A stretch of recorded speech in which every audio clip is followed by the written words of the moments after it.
tell him. He don't know. Anybody left on the other side over there? And see my wife. See? Go ahead, baby. Do your thing. You're doing your thing. So let's give God praise for what we just heard, man. Let's give God praise for what we just heard. And we are happy to see the Gablers have made it safely. And I'm not going to hold you up with this long introduction because I got a feeling the gun is probably warm already. So Miss Melissa Gabler is going to come and she's going to teach us what the Lord has given her to teach us. Let's welcome her in. Amen. Good morning. It's good to be here. Absolutely good to be here, and it is a wonderful and amazing and phenomenal time to be alive.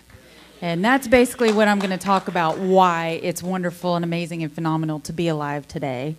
In the midst of sheer chaos and turmoil everywhere you look, and no matter what you hear on television or the radio or internet, it's wonderful and phenomenal and amazing to be alive today.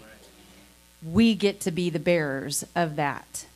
And I'm going to start here. I told Pastor Liddell I don't plan on crying today because last week I stood up for 20 minutes and cried. So it's like, okay, Lord, we're going to get something out today. But basically, I'm going to share with you what I've heard, where I believe we are in the middle of the chaos. I know I don't have to describe the chaos. We're all seeing it on a daily basis. We're all dealing with it in family and friends on a daily basis. But this is what I heard the Lord say to me talking about a new era. For one thing, I've heard Dad say for several months, we are in a new era. And I totally believe that. And era is a word that, you basically know what it means, but I'm the type that I want to dig in. Let me look up a definition to see if it opens up another door. And so I did. I looked up the definition. And what I found out is an era is not defined by a certain amount of years. We've got a decade, 10 years.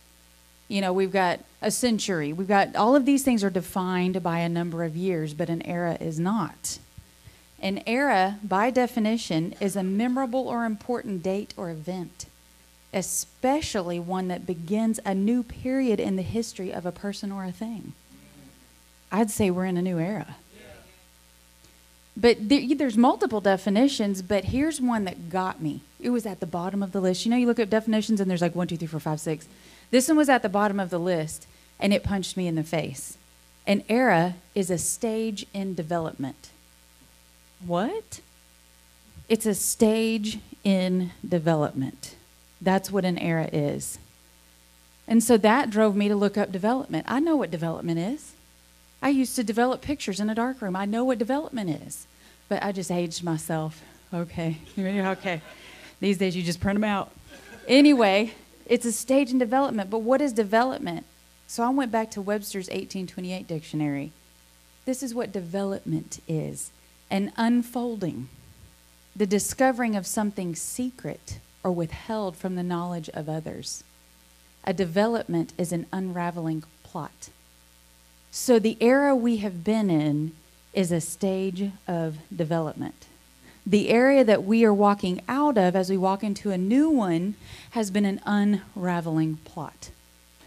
It has been a place and a time and a season where secrets have been kept from the public. Secrets have been kept from those in high places, even principalities. We have been in an era of development, y'all. I mean, think about what happens if you've ever seen what happens when you're developing a picture. First, you take this piece of paper that's light sensitive. You stick it under this thing called an enlarger. Your little negatives in there with the image on there. You turn this enlarger on, and it just pours light down on this sensitive piece of paper. Then you take it, put it into a chemical called developer. And you sit there and you agitate it like this. And you'll see this image start to pop up before your eyes. Stage of development, right? Then when the image gets to about the contrast you want, you pull it out quick and you pull it into another chemical called stop bath. Then you agitate it. What does that mean? It stops developing. It holds the image like you intended it to look. Then you pull it out of there, you stick it into a chemical called fixer. You know what that does? It takes off the extra specks. And it keeps this development from being sensitive. It holds the image like you intended it to be. Then you pull it out of that fixer, you stick it into a huge bath of water doing this. A piece of paper. You stick it into a huge bath of water, and it agitates it. Agitates it until all the chemicals are off. When you pull it out and hang it up to dry, it's a perfected image ready to show. Ready to bring out of the dark into the light. That is a stage of development. Y'all, can you identify with the agitation? Can you identify with that? That's where we've been. We have been in an era that is a stage of development. And I'm telling you, this era has been longer than any one of us have been alive. The Lord had some intentions that he exposed on this paper. And somewhere between the developer, the stop, the fix, and the bath, we were born. But we were part of that intention, that intended image that he intends to present in this new era. And what is that image? It's the kingdom of God on earth. It's the perfect picture of what he meant all along. So like I said, we can all identify with the agitation, but we're about to identify with the picture. That is the new era we are entering into. I love it when it's, God does things and we can pull it into what we know in the natural. He's just good like that. It makes more sense. It makes it deeper. It makes it something we can embrace. And here's the beautiful part. We didn't have to be in this era from the beginning to partake in the finished picture at the end.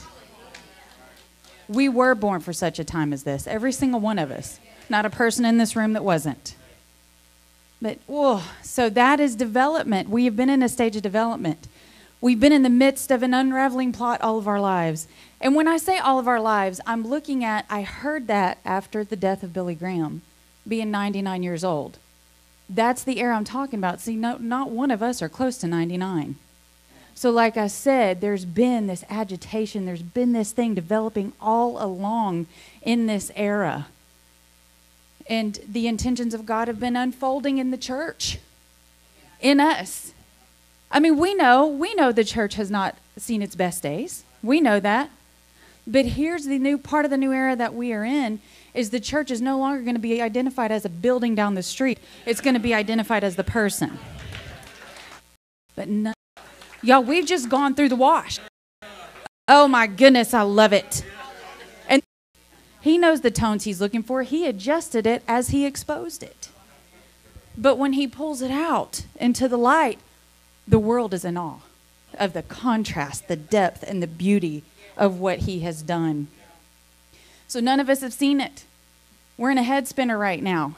People and things are falling into place. And this is how it hit me the other day. You've heard of a sleeper, particularly a terrorist cell sleeper, is someone who was trained and quietly goes into a community as a sleeper, and one day they wake up to do damage. Well, let me say this. Don't be surprised when you find out you're the sleeper where you are. All right? There's sleepers in this room.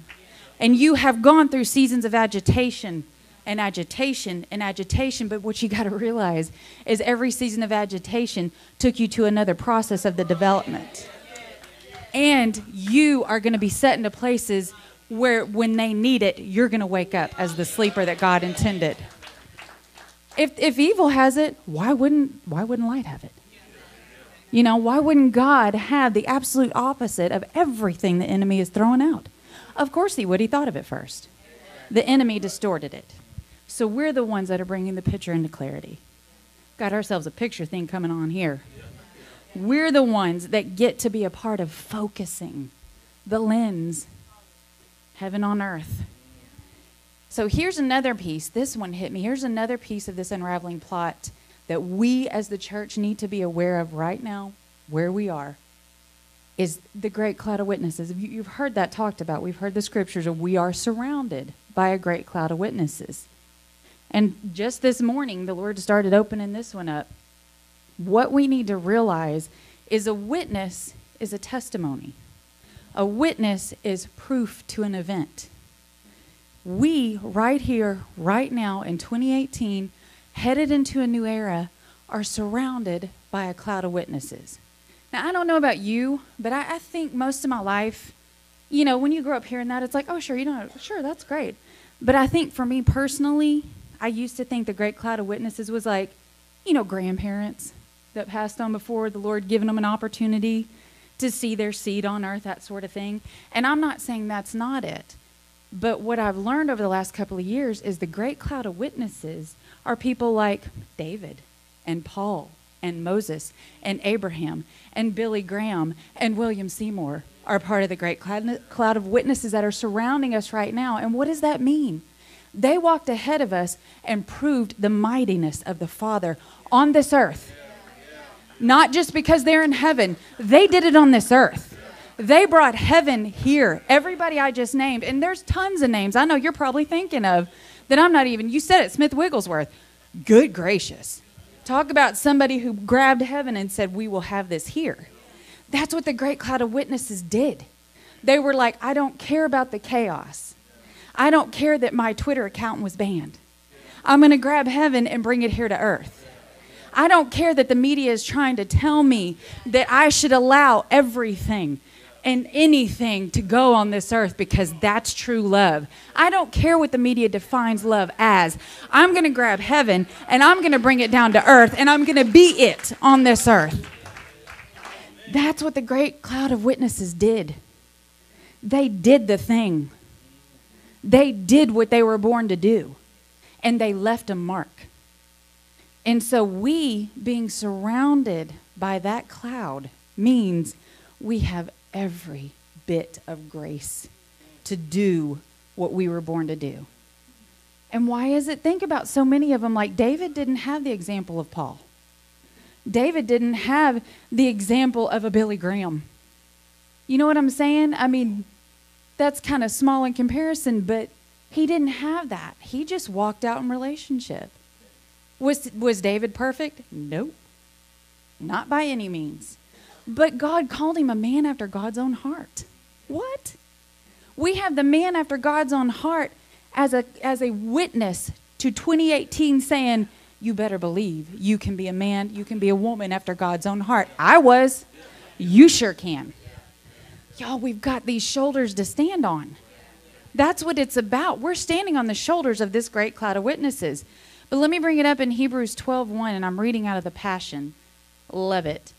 As for us, and I'm saying this, as for us right here, right now, we have all of these great witnesses who encircle us like clouds. So we must let go of every wound that has pierced us and this sin we so easily fall into, which goes along with what you were talking about earlier. Then we will be able to run life's marathon race with passion and determination, for the path has already been marked out before us. Hebrews 12:1. It's already done. We've got proof. We've got testimony. That's what they are. And y'all, I mean, why wouldn't that make sense? Think about it. We know more about God than any generation before us because we have everything they've learned about God backing us up. Like I said, just think for a second. If David did what he did, he didn't have a whole lot in front of him like we do, or behind him like we do. We've got what he did, just a stone to the head of Goliath, no biggie. Why are we scared? Why are we scared of the threats? Why are we scared of these things constantly telling us, well, we're going down in flames? It was one stone. One stone took out that thing crying out, you're going down in flames. One stone. We have proof from our father David. But here we are. I love that right there. We must let go of every wound that has pierced us and the sin we so easily fall into. It's doable. I don't care what is nipping at your heels, it is doable. You do not have to be a victim anymore from this day forward. You do not have to fall back into old sin anymore from this day forward because the blood of Christ is bigger. And it covers it all. Like I said, look at David. Had somebody killed because he got a little hot on somebody's wife. Had the man killed, but became a man after God's own heart.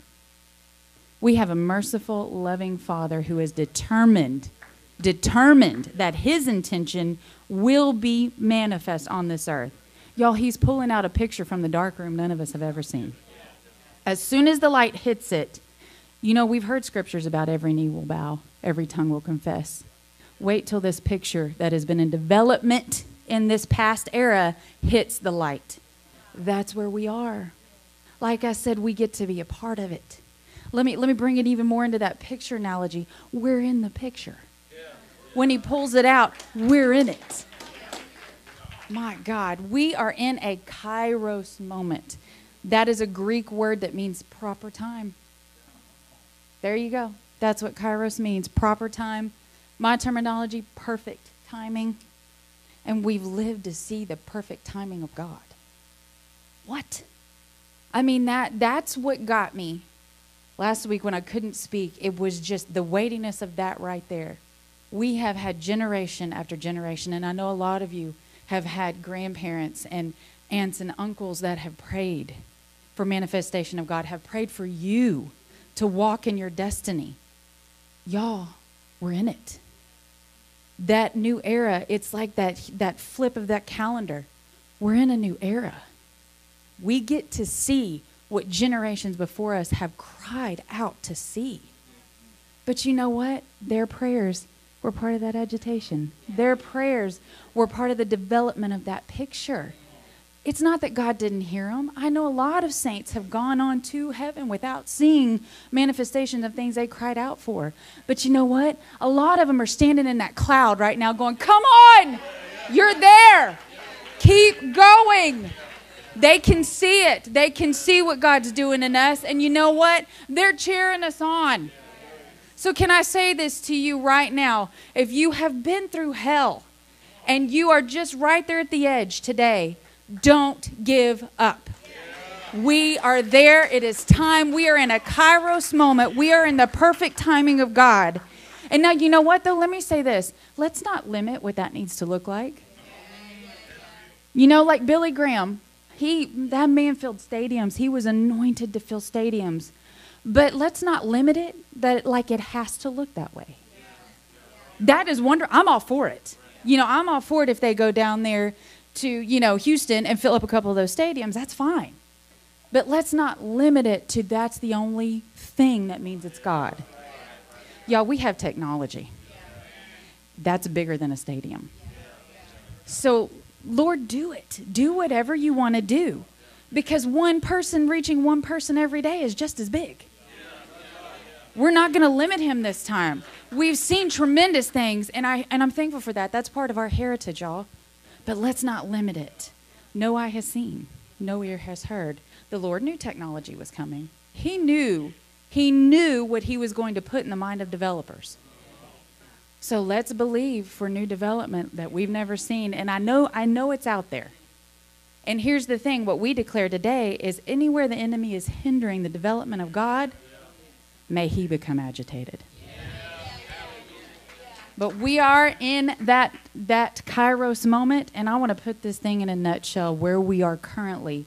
If you look at Galatians 6:7-9, and again, I'm reading out of the Passion Version. This is where we are in our world, in our region, in this nation, right here in 2018.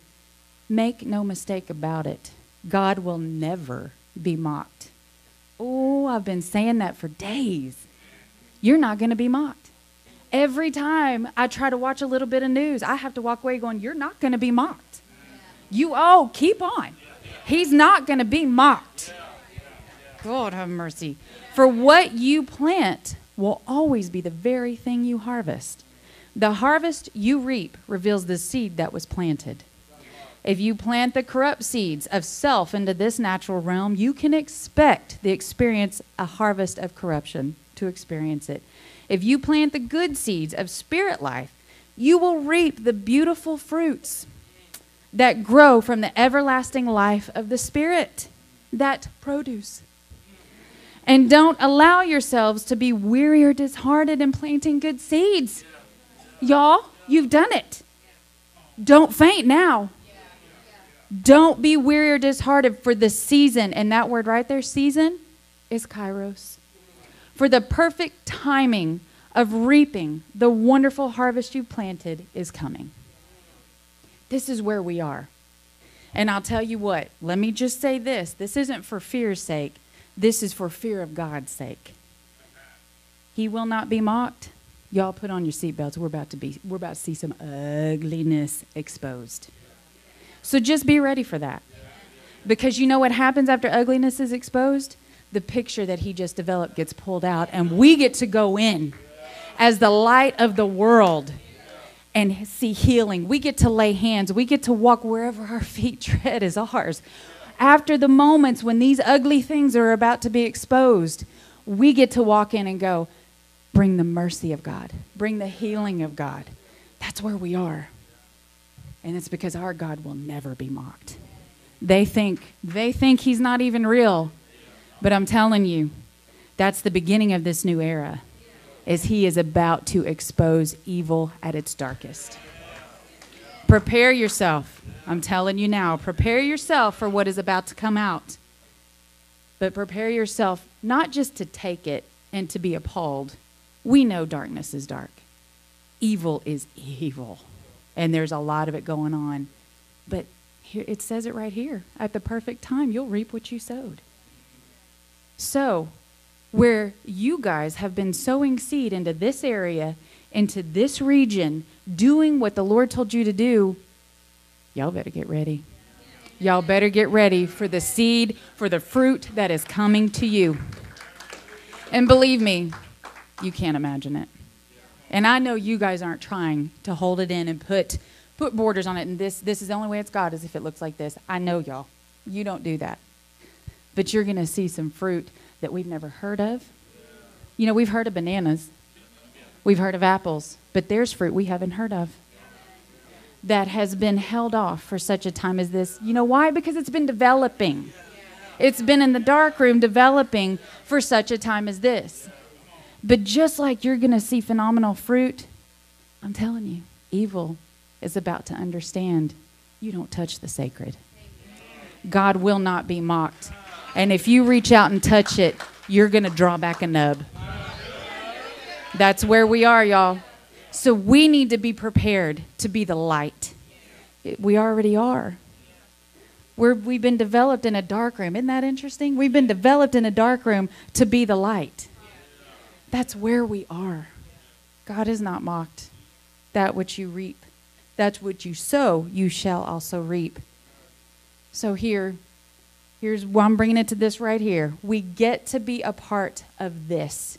And we are surrounded with the testimony that indeed it is time for kingdom impact. That's it. That is it.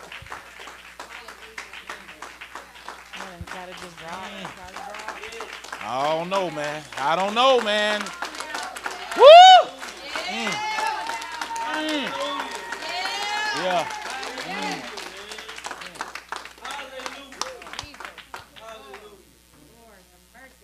A voice to the generations right here, man. My goodness, man.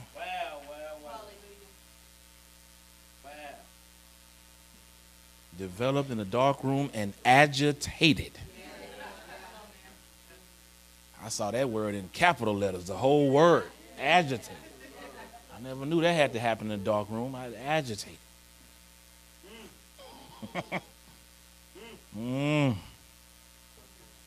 Let's just sit down and have a moment with that word, man. Let's not rush it. Let's just have a moment with that word, man.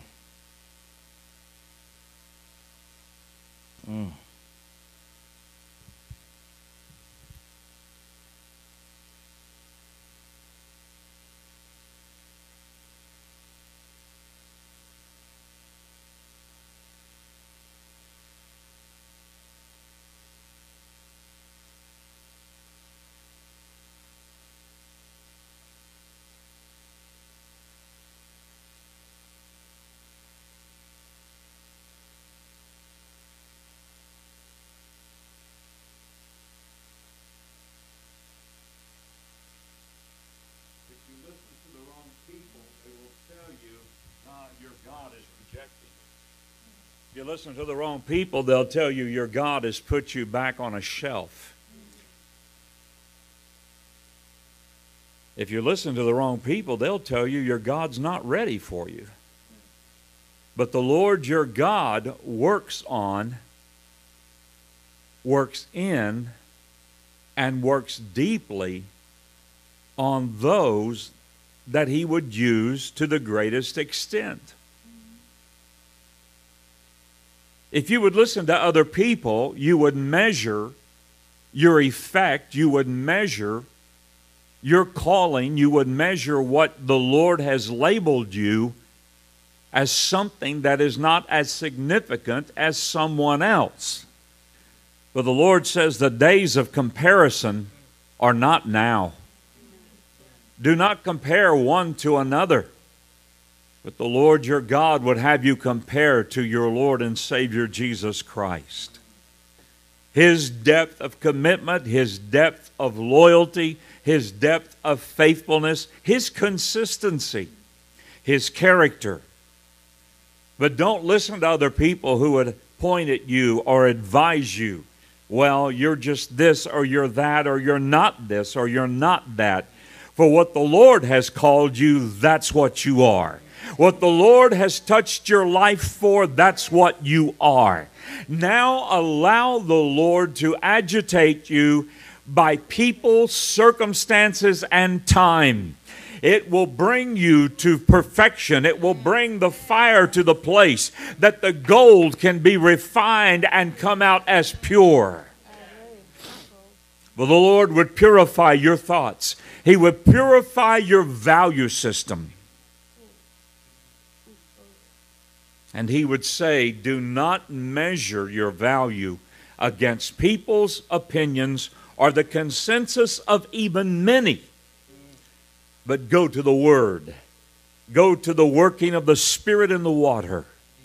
And the Lord your God will bring you forth in His time of developing to be effective to the measure for your sphere of influence.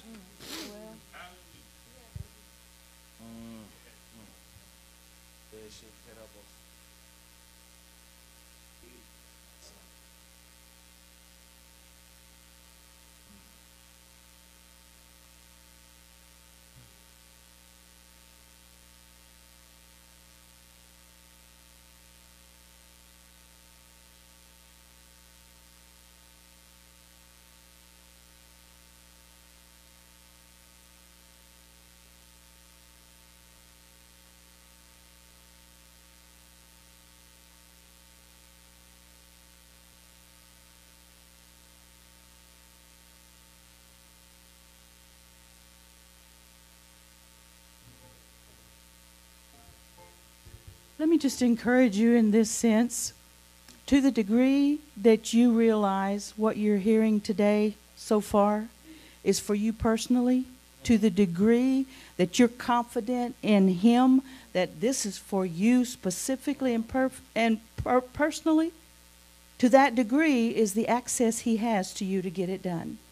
He woke me up on the sofa a couple of weeks ago and out of a dead sleep, He said, Kathy, your confidence in me becomes my access to you.